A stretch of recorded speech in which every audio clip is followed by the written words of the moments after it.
their cameras, and what we've asked is for each of them to speak between 5 to 10 minutes with a brief introduction to their organisation, their thoughts on Kickstart. And with Dave in particular, we've asked him to address some lessons from previous job creation and youth offers.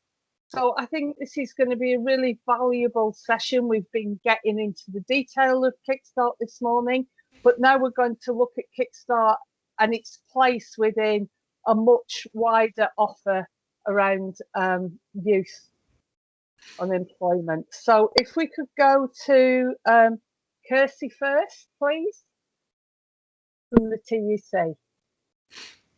Hi, I don't think it's morning any longer, but thanks for the invitation, and I thought that the earlier session was really interesting and really useful with a lot of detail that I think a lot of employers as well as aspiring gateway organizations have been asking for. So a lot of things I was making notes about there, but I work as a policy officer in the TUC, Trades Union Congress, and we have union affiliates, trade unions across the country in a number of sectors and sort of 6 million workers as members. So my approach to this was pretty much thinking that, well, how does this benefit the Kickstart, benefit the individual, the person who's going to have a job through this scheme for 6 months, and what follows from that. And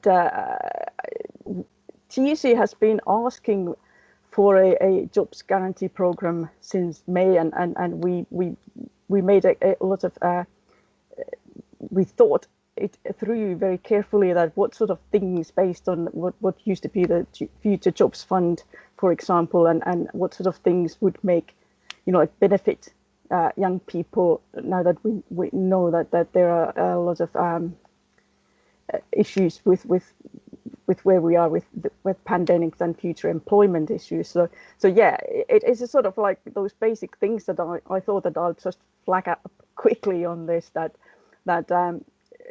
for Kickstart to deliver that, I really appreciated Nick's and TWP's emphasis on quality, that it's good quality jobs with training, and that's obviously what we want to see, that they are jobs that have like progression, sustainability, they're going somewhere for the individual as well as obviously benefiting the organization. But and the additionality, obviously something that we're not looking for Kickstarters to be, like the replacing existing stuff and all that. Like I'm glad that there's going to be, I hope that there's going to be strict monitoring over it, so that these are jobs that will be additional to the organizations. I also would like to see some look into the equality of diversity. I think Nick did mention diversity, but how does that then? What does that then mean? That the Kickstart young people, that there's a sort of an opportunity for them to, from all kind of like talking about gender, for example, people in women in underrepresented industries, race, disability, that all those things are kind of taken into account, that these jobs kind of have wider base rather than just going for the obvious easy pickings of whoever is kind of like a first in the line. And one of the big things, obviously, that you can imagine is the question of pay, and we'd like to see the employers to top up the national minimum wage to real living wage, or obviously if there's a collective agreement, then follow the agreement with the unions that what these jobs would pay anyway, or if it's a 25 hours per week, that if the person and the employer have an agreement that there's a need for full-time employment, then again, the employer to top it up so that it is a sort of question of decent jobs and decent employment, and with terms and conditions that are the kind of like the basis as you would have a responsible employer to have to for anyone in their employment.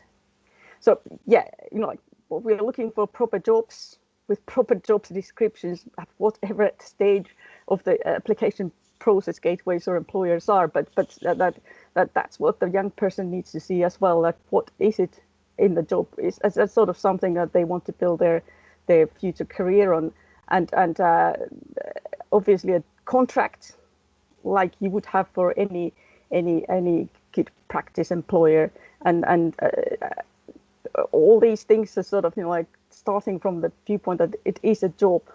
It just happens to that in this case the salary gets paid. At least part of it comes from the scheme. And one of the kind of like things that are really close to my heart in my policy role is the question about the employability training and the whole kind of what comes around it. That I do hope that they start with the training side of the scheme, is that it starts from what the person needs, what the individual needs, rather than kind of going with one size fits all. There is sort of like a basis for future, and the whole concept of employability support is so vague that building a CV a good thing, but like I think that there's real opportunities to do something a bit more substantial here. And part of that is the kind of like question of employers looking into the scheme as a sort of opportunity to look into sort of like longer term workforce planning, that say that whether it's succession planning or kind of how to kind of move on in the coming years in the business, but basically say that like the DWP has kind of mentioned that Kickstart could be a good start for people going on apprenticeships, for example, and that's all kind of long-term planning, that where are the opportunities in the organization. So I think that the gateway organization have an interesting role here as well to play. That's how they kind of play into the question of quality and how they work with employers, but also that both employers and the gateways, I would thoroughly recommend that they get in touch with trade unions as well in this, because I mean obviously a lot of the bigger workplaces already have union presence there, so you're kind of like looking for a stakeholder here that can be really helpful and kind of like make the program work and kind of see that where the young person's needs are in terms of say supporting learning and training. So there are a few things that I just want to emphasize, which is the real living wage thing, like the question of topping it up, and a good quality training. What does it mean for the individual, and tailoring it to fit them. I mean, if it is a hygiene pass, then that's good. They can take it somewhere else. They can take it to the next job, but then might not be the only thing they need to move on to sustainable employment. And the whole future proving in this is the word future proving. Anyway, so like the question that where do the young people go after this, and the whole kind of question about not creating some sort of revolving door, just a young person coming in for 6 months and that's it, and then they're gone. So that was just a sort of like a quick list of things that I thought that we can start discussing, and then happy to answer any questions or discuss further. Okay, thank you very much. I'd like to suggest that we keep going. We take Dave, then we take Anna, and then we'll take questions to the panel of three. So can I bring in Dave Simmons next, please? Yeah. Hiya. Good Hi, morning. everyone. Good afternoon. You say morning. Good afternoon. So, in 5 minutes, the history of comparable programs to Kickstart. Let me start by saying that Learning Work Institute has really welcomed Kickstart. And I think it has learned some of the lessons, but certainly not all of the lessons from previous equivalent sort of programs. To start with, let's just keep the scale of what is trying to be done here in perspective. As Nick was saying, Kickstart runs through to the last recruitment at the end of next year, and there's sufficient money for 250,000 places. Now, putting that in perspective, those of you who remember the New Labour pledge card, that was a pledge for 250,000 young people, but that was delivered over almost 3 years. When it comes to Future Jobs Funds, over 18 months, we managed 100,000. There is a very real tension, I think, in terms of how DWP and how all of us, do we go for quantity, because those are big numbers to achieve, or what else is going to lose out? What are the trade-offs if we go for that quantity?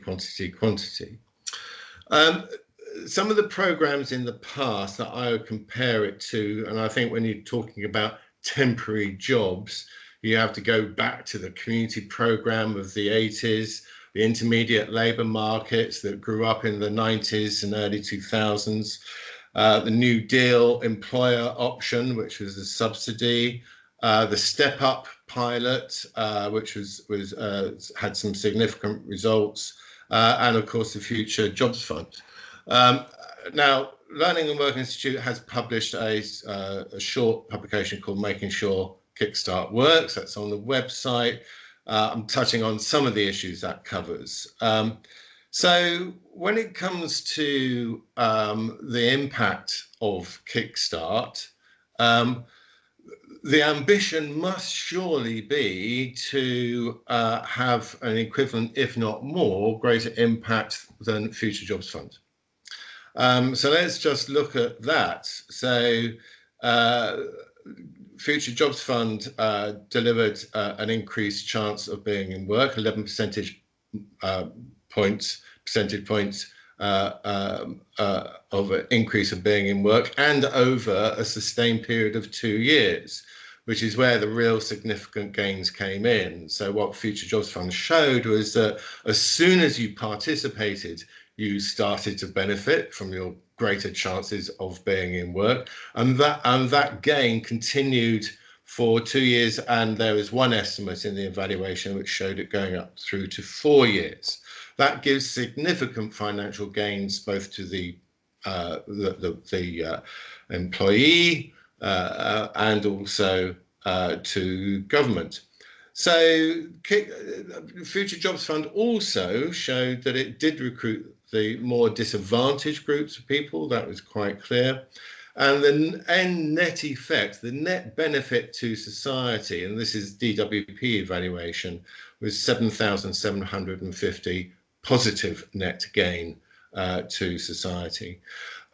We also did an evaluation at the time, and there it came up with some of the more operational issues. So one of the big issues, and I think probably running through all of those programs I talked about, is the job matching process.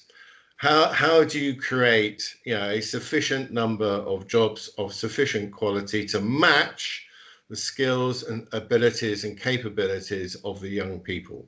Now, that's easy to do, if what you're interested in is just creaming off the most employable, yeah, that is not the most effective use of wage subsidy money. That creates high deadweight and so forth. Now, this is where I want to bring in one of the key differences between Future Jobs Fund and Kickstart, and that is that there is no community benefit requirement with Kickstart.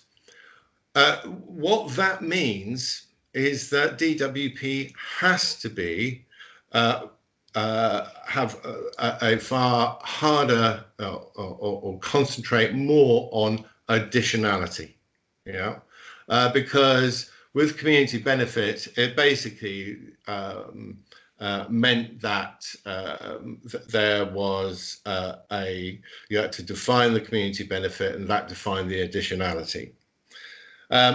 So we've got to be very conscious of the trade-offs that are involved in not requiring any community benefit. Yes, certainly again in our evaluation, we found that the lack of private sector involvement in the Future Jobs Fund probably led to a reduction in the number of sustained jobs that came out of the end. But at the same time, we've got to be conscious that with wage subsidy schemes in general, they may increase sustained job outcomes, but they are more likely to cream, and there's more likely to have deadweight. In other words, people who would have been recruited anyway. And there is some evidence also that employers aren't that particularly interested in the money, they just want the right person. And so the amount of wage subsidy on offer sometimes isn't particularly an important motivational factor for employers' decision. It's more about getting the right person. So all of this for me is pointing towards if that scale is going to be achieved, that if we don't want to compromise around quality, there needs to be a bigger push at the local level for the engagement of councils, the public sector, the voluntary and community sector. Work experience and jobs within that sector should not be certainly undervalued, because just look at what those sorts of jobs delivered under the Future Jobs Fund anyway. The final thing that I just want to say goes back to the step up. That was a pilot program. It was for New Deal returners. In other words, those people who have been through New Deal once already and were coming back around again. So they're already quite disadvantaged. The two clear messages from that evaluation, and it was a sort of two-year pilot. So a large number of people went through it. And it was an evaluation based on a matched sample of a control group, and what that showed was actually in general, young people were disadvantaged by going on a temporary job. But as soon as you started to look at the more disadvantaged groups, those with the lowest employability, it had a significant impact. And so the message from all of that is that we've got to be very clear, I think, with Kickstart, that we can't afford for it to slip into the problems which general wage subsidy schemes suffer from. And we need to make sure that it is being targeted at the most disadvantaged, because they are going to gain the most, and that is the way that we also reduce dead weight overall. I'll leave it there, but just to say that we do want to see Kickstart succeed. All of the questions and so forth that were coming up in the previous session, I well remember having actually chaired. We had with Future Jobs Fund, we did a joint roadshow around the country where we could actually meet in halls and so forth. So I remember chairing that. It's a joint DWP Centre for Economic and Social Inclusion, as it was at the time.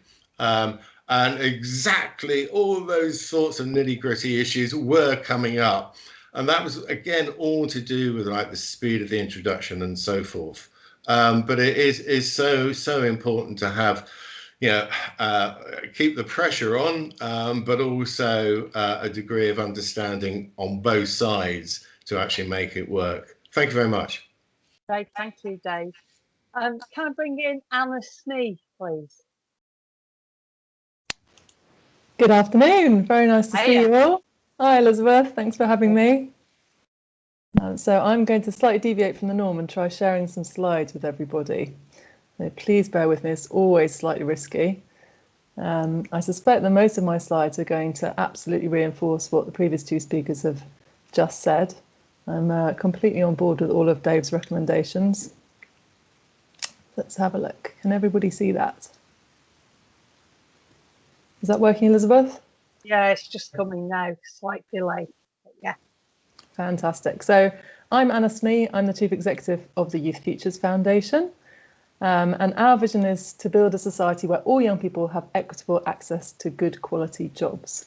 And what we mean by that is that those young people who face barriers to employment have the same opportunities as those who don't to access work.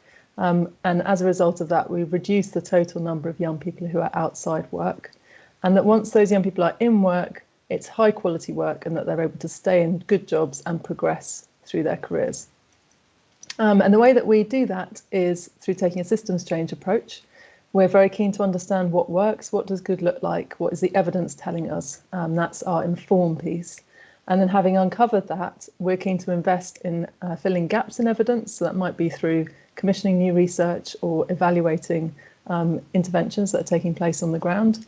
And also investing to encourage practitioners to adopt good practice, which is about us initiating change, recognising that a lot of really fantastic stuff is already happening, and lots of very clever people before us have tried to solve this problem. And so we are standing on their shoulders in the approach we take with this.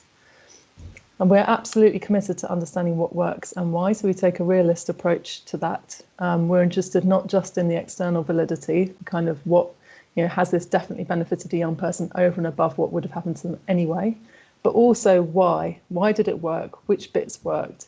And what can we learn from that? And so that we can identify within an intervention the particular components that are effective and take those and encourage other people to adopt them. And we'll do that through theory-based process analysis.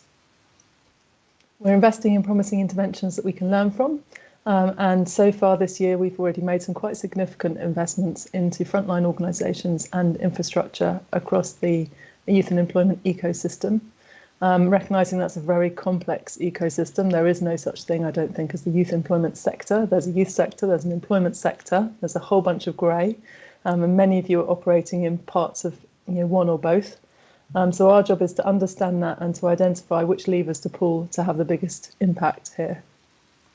We're particularly interested in working with organisations that are led by people with lived experience and those that are led by people who come from Black, Asian or minority ethnic backgrounds, and who support young people with similar challenges.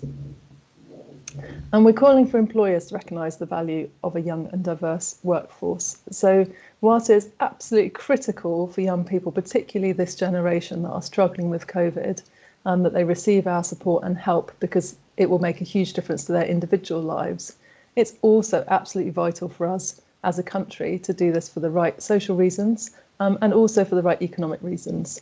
And if you compare our levels of youth employment with those of Germany, for example, pre-COVID, If we could match them, then we could potentially increase our GDP by £40 billion. So this should be absolutely front and centre for government right now, and we're very pleased that to date it absolutely has been, and we support a lot of the fantastic initiatives that the government has announced very quickly. We do lots of work supporting government around policy design and rollout. This is a summary of the vast range of actions that government have already taken to date. And I think it was a point well made previously that this is a big and complex issue, and the numbers we're talking about are large, and it's difficult to get those things right first time, even in a best case scenario, let alone in a global pandemic. So we welcome these initiatives, but the key now is to make sure that they actually work on the ground and that they're evaluated fully, so that we can identify when things are working, when they're not, and learn quickly and rapidly change and improve what we're doing. So coming to Kickstart, we think that there are 6 things we need to do to make sure it succeeds. One is to ensure it is really, really easy for employers and gateways to understand it and to access it. And I thought, the previous conversation in the earlier session was absolutely fascinating on that score. We need clear Q&A on the websites. We need standardized approaches across the nation so that it's the same for everybody and we can all support each other in understanding the system. We need to handhold people through the complexity of how Kickstart interacts with other employment initiatives that the government is launching. Otherwise, they'll simply turn off and say it's in the too hard basket right now. People are fighting to keep their businesses going. They don't have the time and the bandwidth to do anything that requires complexity and additional research. We have to give it to them on a plate. We need to focus on those young people who will benefit the most. This comes back to the additionality point that was made before. There is no point in allowing young people who would actually benefit more from going into mainstream jobs and vacancies to access this, because it may disadvantage them in the long term, and it would mean that those young people who would really benefit are excluded. And we need to ensure the jobs that are on offer are high quality, and that our definition of quality is consistent right across the country. So the kind of job that you could access in Newcastle is the same as the kind of job that you could access down in Plymouth. We need to make sure young people have great wraparound support, and we need to make sure that the employment opportunities equally spread across the country, and that this becomes a positive experience for young people. It's not something they're forced into doing a job that they hate because of mandations or sanctions. Oh, I didn't know this slide built. That's a surprise to me. I'm not sure how I managed that.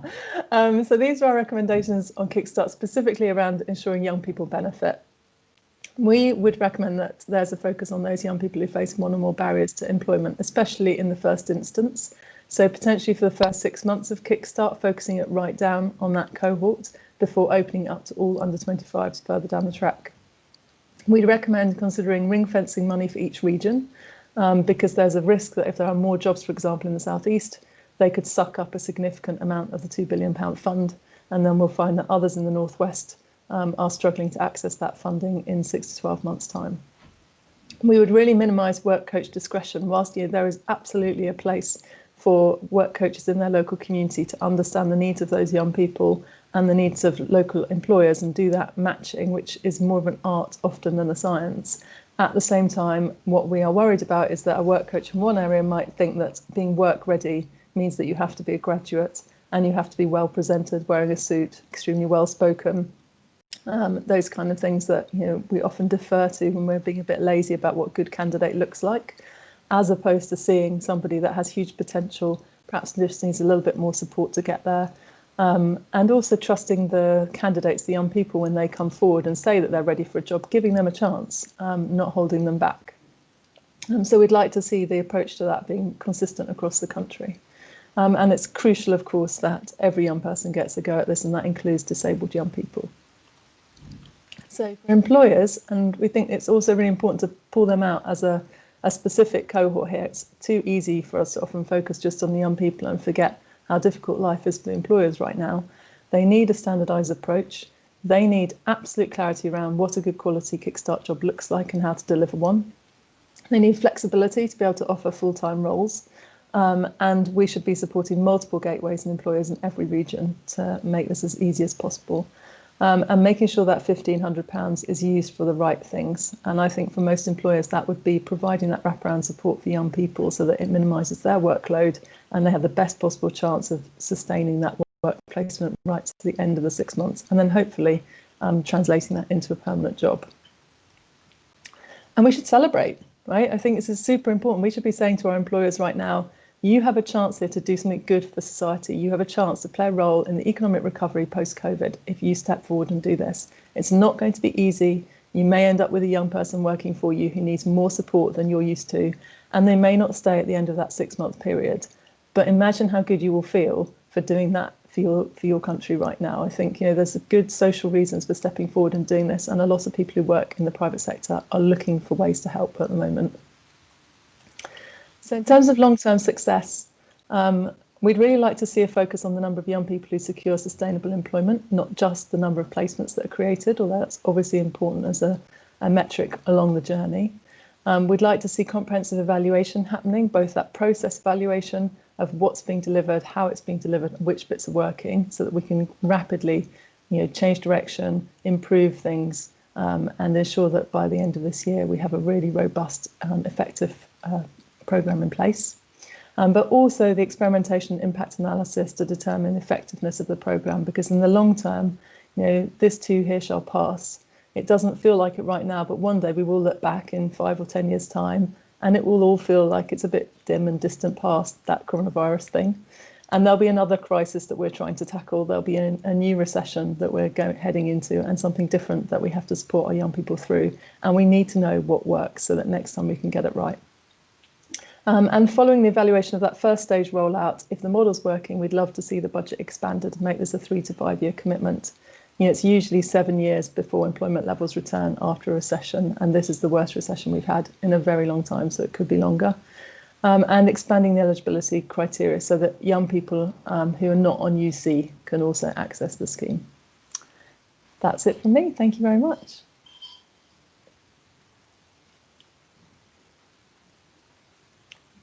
Okay, thank you very much to the panelists. Can I open this up now for questions? We'll do the raising a hand if anybody wants to come in with questions or contributions that add value to what we've heard from the 3 speakers.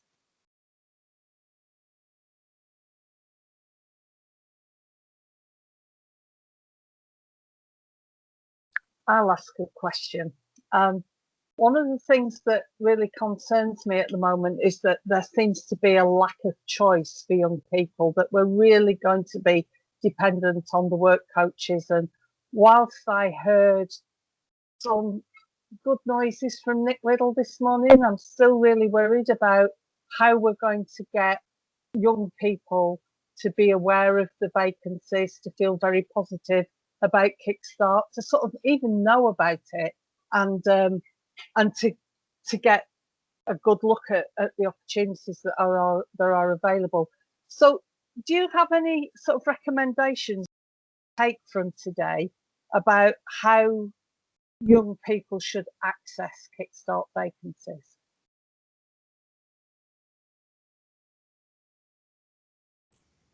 Shall I dive in? You dive in, Dave. Dive in.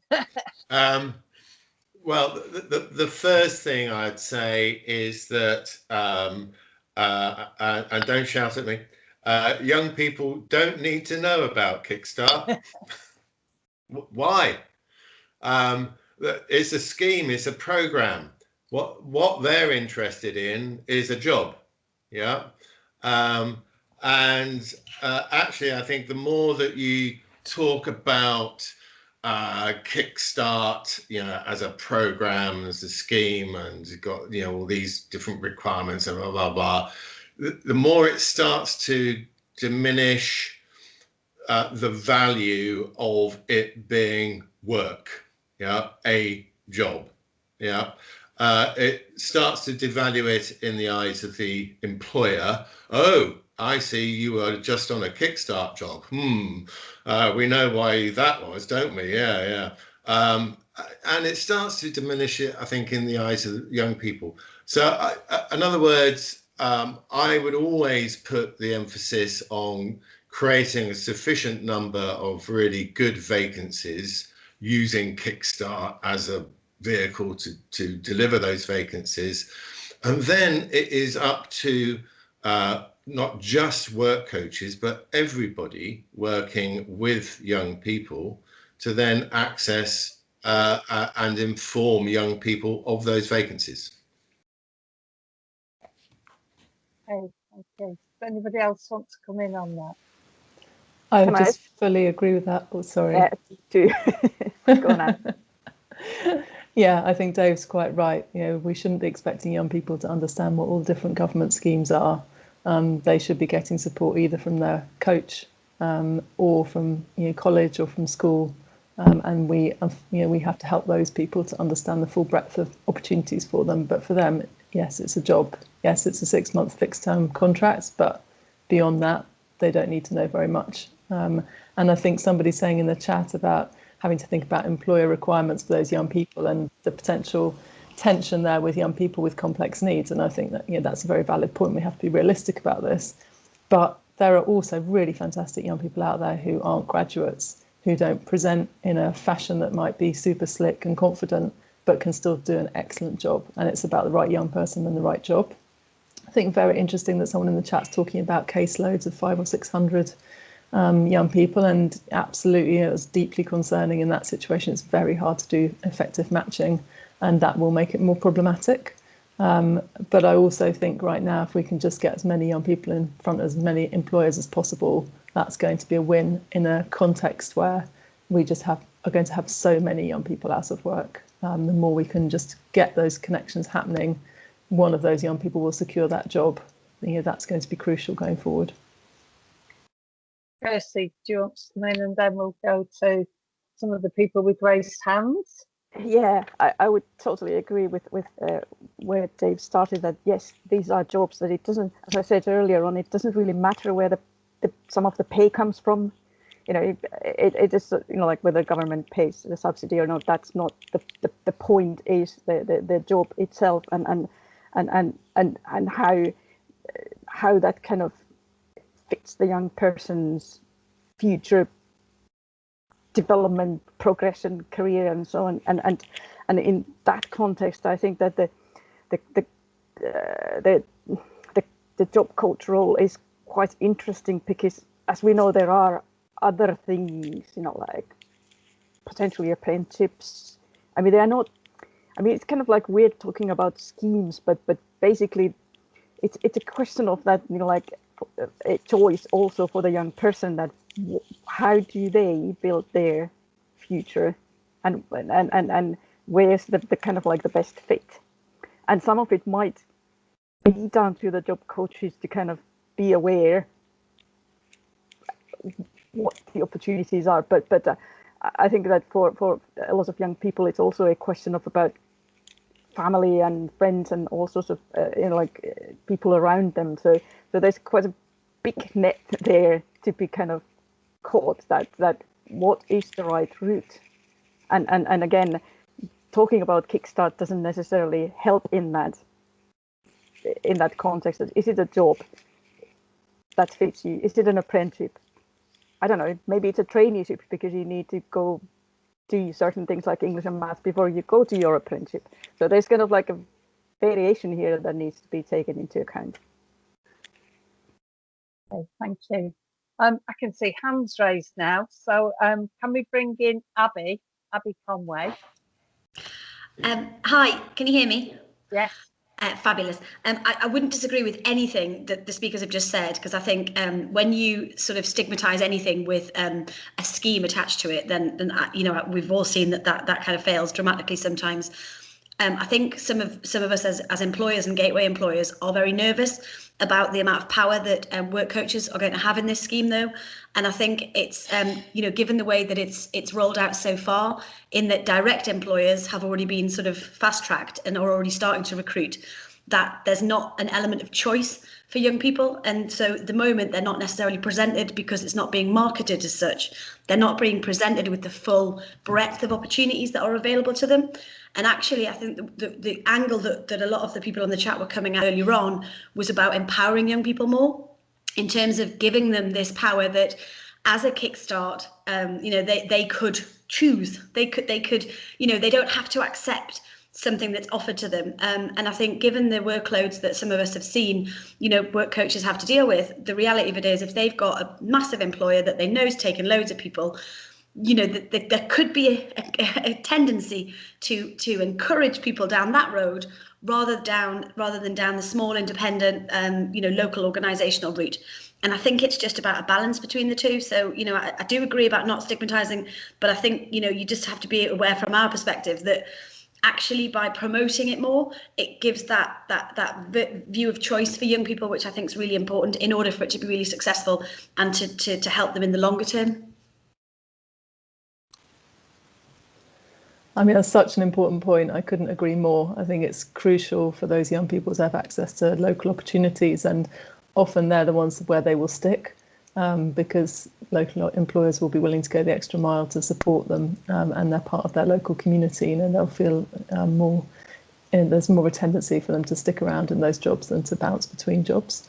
So it is very, very important. I think this comes back to some of the challenges that have been raised throughout the day about standardisation, making it easy to understand and making sure that in every area there's a range of options for young people, that it's not a case of one work coach might present a range of options and a different work coach doesn't, but actually just saying clearly to work coaches best practice is making sure you offer a range of alternatives to a young person will be really important. And there's also challenges around online. At the moment it's not necessarily that relevant what's available in your local job centre, because you could access all the employment opportunities available in the country by going online. So how do we tackle that as a particular challenge for our times? Okay. Can I bring in Arit?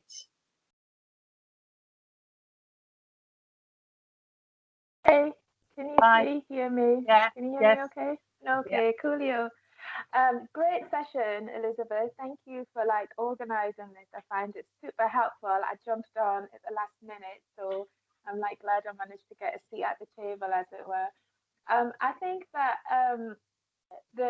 because I run a recruitment and training company specializing in apprenticeships in the entertainment industries, and one of the things that we are going to do, whether it's kind of allowed or not, is to promote the Kickstart opportunities as they're short-term placements, but they're fantastic ways for people to build up their skills and experiences. Some will lead to jobs at the end, but I think to create an element of awareness, because I think a lot of young people won't know about the Kickstart. My concern is that you have a work coach who's making decisions without actually having any relationship with the employer at all. You're just going off a job template, and what it's like when you read a job description. Sometimes you've condensed a lot of information, but you don't really, you don't get to understand who that company is if you've never spoken to them before and what they're looking for.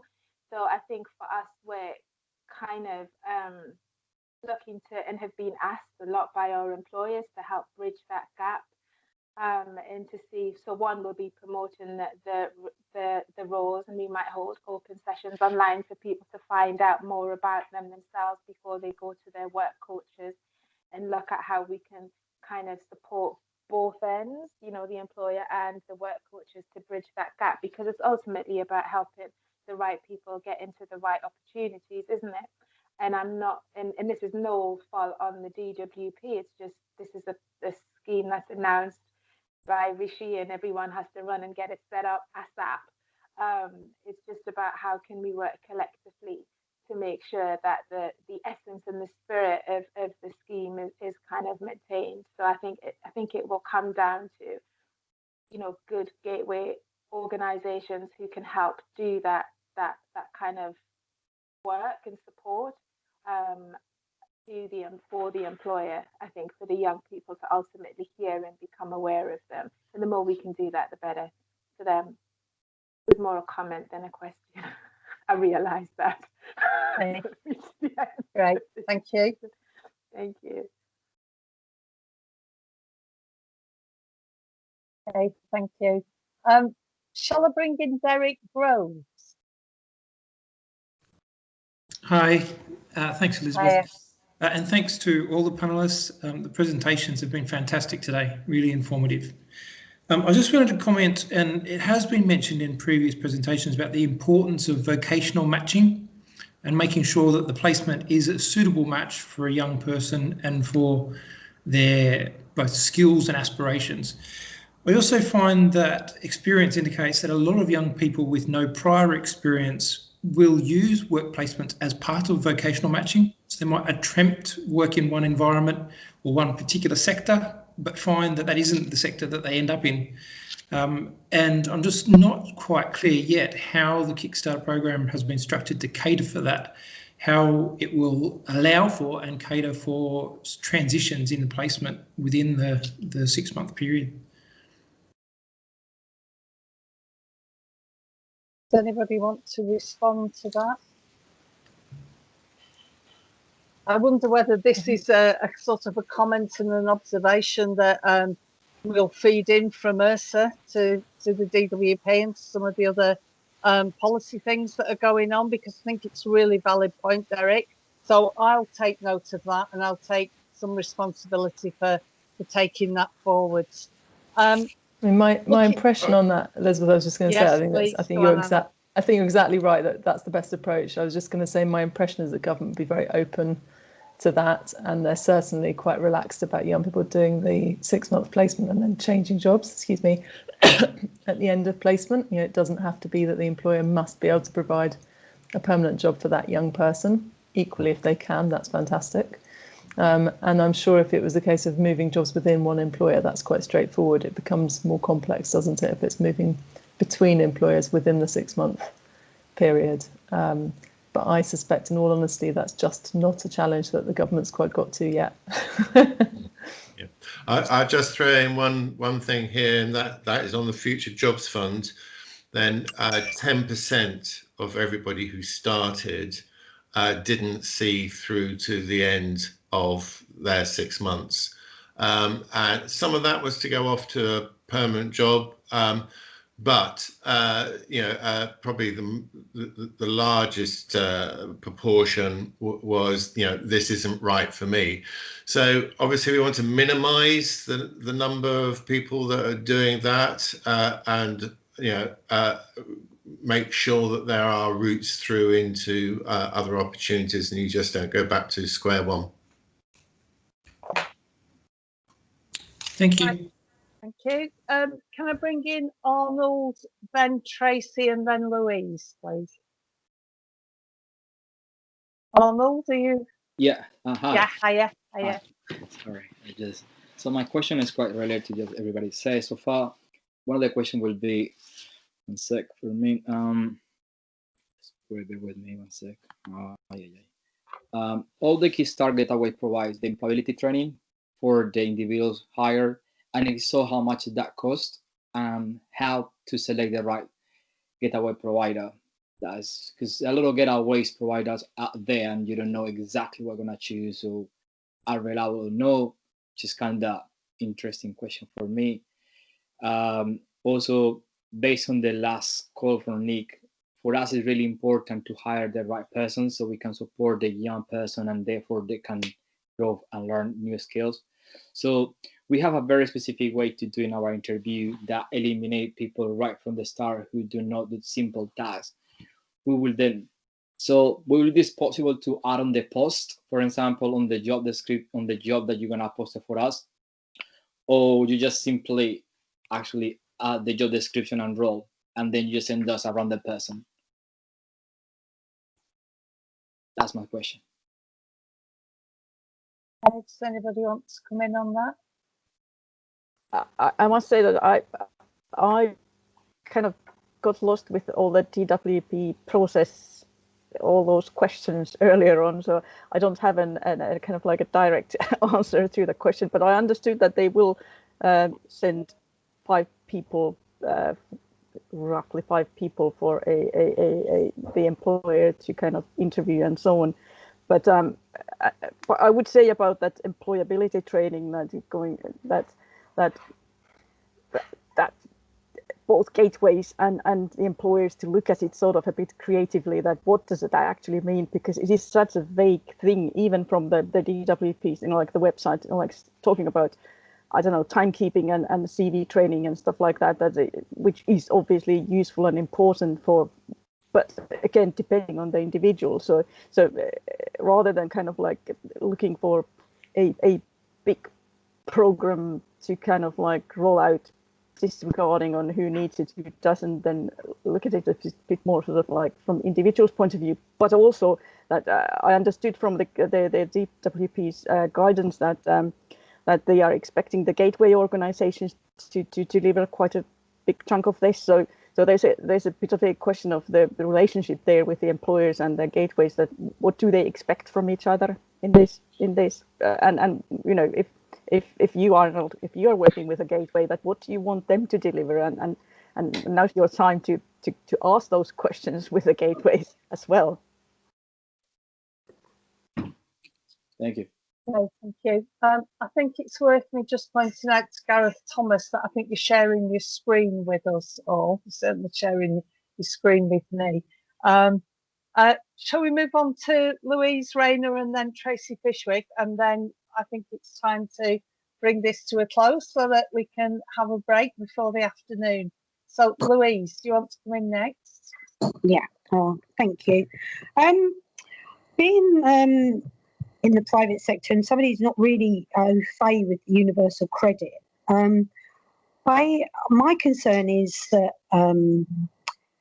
you know, there's lots of young people I'm aware of, particularly because of the COVID situation, who and maybe so that they are unemployed and they haven't got any work, but they wouldn't have dreamed of claiming universal credit.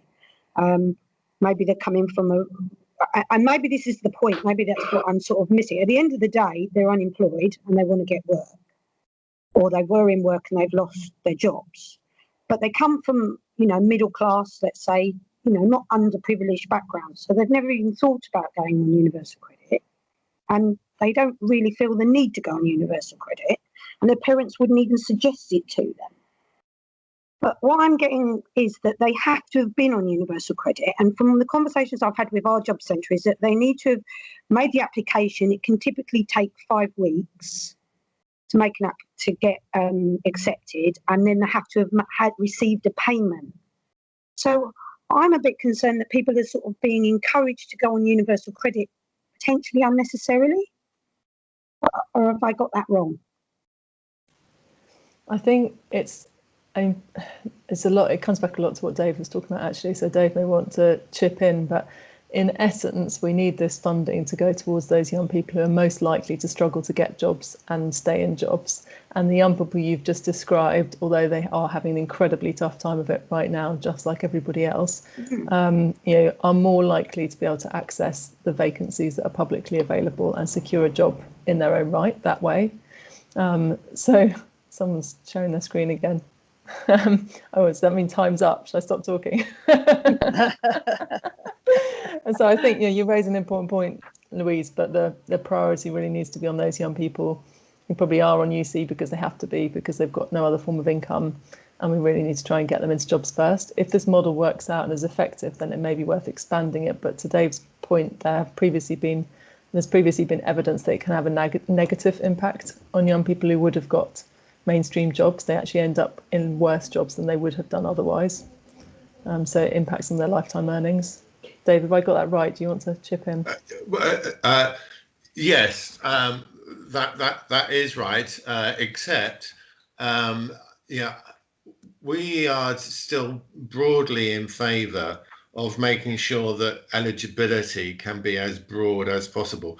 Part of the problem that we have is that we always measure eligibility by what benefit you happen to be claiming, for how long you've been claiming that particular benefit and so forth. And that just starts to shut down, especially at a time of high unemployment and a recession. It's very, very difficult to sort of double guess, you know, all of those different groups in society who can fall through the cracks. So particularly at this time, I think we're in favour of just like opening up and relaxing a bit.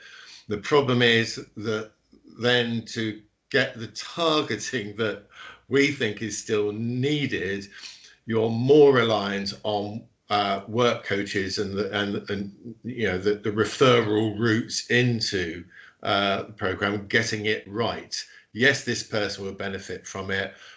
No, this person, we think we can get them a job anyway. Yeah, and that's at the moment quite a tough call on work coaches, especially given, you know, some of the comments, and we've been noticing it as well. Caseloads on work coaches are really racketing up, and you can't expect to get those sort of really good personalized decisions, you know, from work coaches who are under, you know, increasing strain, and certainly will be all the time that unemployment's going up. Not just unemployment, but long-term unemployment is going to be ratcheting up very soon as well. So yeah, if anything, I would again, this might be heresy. If anything, you know, if Kickstart is not going to be able to get to 250,000 jobs, put some more money into that early advice, support, you know, placement. You know, not just on work coaches, which Job Centre Plus is investing in, but also independent organisations as well, who can be supporting young people through the process. Okay, thanks, Dave. Shall we take one more? I can see one more hand raised, which is Tracy Fishwick, and then we'll bring this to a close. Thank you, Tracy. Hi, Dave. Hi. And Anna and Kirsty, I wanted to ask, do you think that DWP have missed a trick in, like, a big scale trick in the way that this has been designed? That we've got many gateways, which on the one hand is good, but on the other hand is like lots of small, you know, pockets of 30 jobs replicated. Whereas with Future Jobs Fund, you know, we had like 8,000 jobs in one bid agreed for a region, 7,000 agreed for Liverpool City. You know, these sorts of numbers to get everything going quickly and at scale.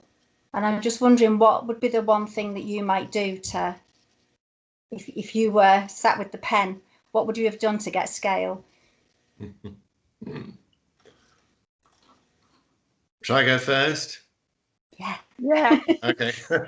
Well, I think you're pointing to the tension here between, you know, is it a temporary work program as we've known it in the past that is there to deliver community benefit, yeah, or is it just a straight bog standard wage subsidy?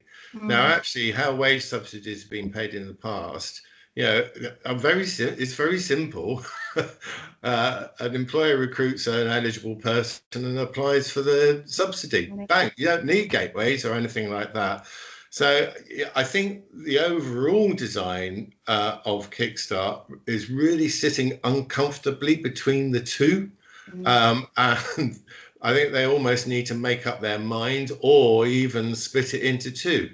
You know, make it a lot simpler for employers, recruit, claim money. Yeah. And forget about 30 jobs and so forth. And then on the community benefit side, you know, I can't see the problem of, you know, and I'm assuming there will be a really good response from voluntary and community sector as well as public sector in terms of green jobs, etc., etc. I mean, why can't we get going on this? You know, because it would lead to automatically those numbers that you talked about, Tracy, on the Future Jobs Fund. It seems to, you know, that nothing is stopping it apart from the encouragement by DWP of saying, "Yep, go for it." Yeah, because to actually fill the form in, you have to almost list the jobs, and how can you list 8,000 jobs? Yeah. You know, it takes you a year to get the list. Yeah. Yeah, but that's because their focus is on additionality. Yeah. If, on the other hand, you know, there is a community benefit element in it, you could be more relaxed. Yeah. Thanks. anybody else want to come in? Yeah, I think there are things that could have been done actually, which would have made the model pretty much as it is work more effectively. I mean, a lot of the things that you're talking about and which have been discussed this morning actually come down to having a really clear plan right up front and delivering it in a simple way that's scalable. I mean, like you say, asking about every single individual job is just not practical. We don't necessarily need to do that. The additionality point here comes from getting those young people with complex needs into jobs that they would not otherwise have had.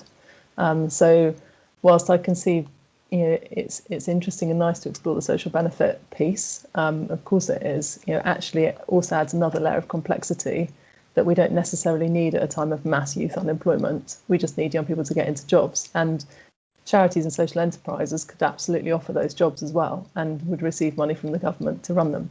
As long as this process is simple enough and accessible to them, then it could be done that way. The challenge that they're having right now is that most charities and social enterprises recruit very small numbers of people, if any people, let alone young people, and therefore they're having to engage with this complexity around gateways. We're having to set up new gateways, organisations having to learn to be gateways, etc., etc. And that bit is complicated. So if it was me, I would have simplified that process from day one. I would have taken a much more consistent national approach rather than worried about each individual region wanting to do it that way. I would have just gone out there, done my user research, understood the challenges that work coaches are facing and employers are facing, and said, right, the best way to cut through that is that we deliver a programme that looks like X. And it's not going to be perfect, but it's going to be quick to deploy, and it will be 80% of the way there for everybody. And then we can always iterate it in 12 months and have local variations later.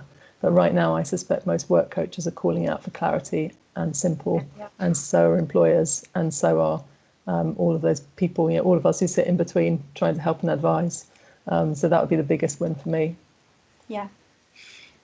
Can I just add to that my worry about the number of gateways, there is a worry that there are some dodgy dealers in that pack, and that comes from the numbers.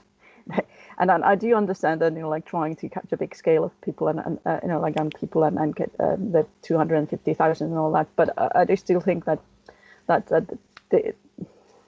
some sort of check somewhere to see that what the capabilities and the kind of the where do they come from, because I think if you search Kickstart, there's all sorts of businesses already cropping up, and that does worry me. That is that where the young people actually are going to get the best deal out of this in the end of the day. Yeah. Okay. So it is, we've run way over this morning, but I hope everybody agrees that it was worth doing that. The session with Nick Riddle, so many questions. Thank you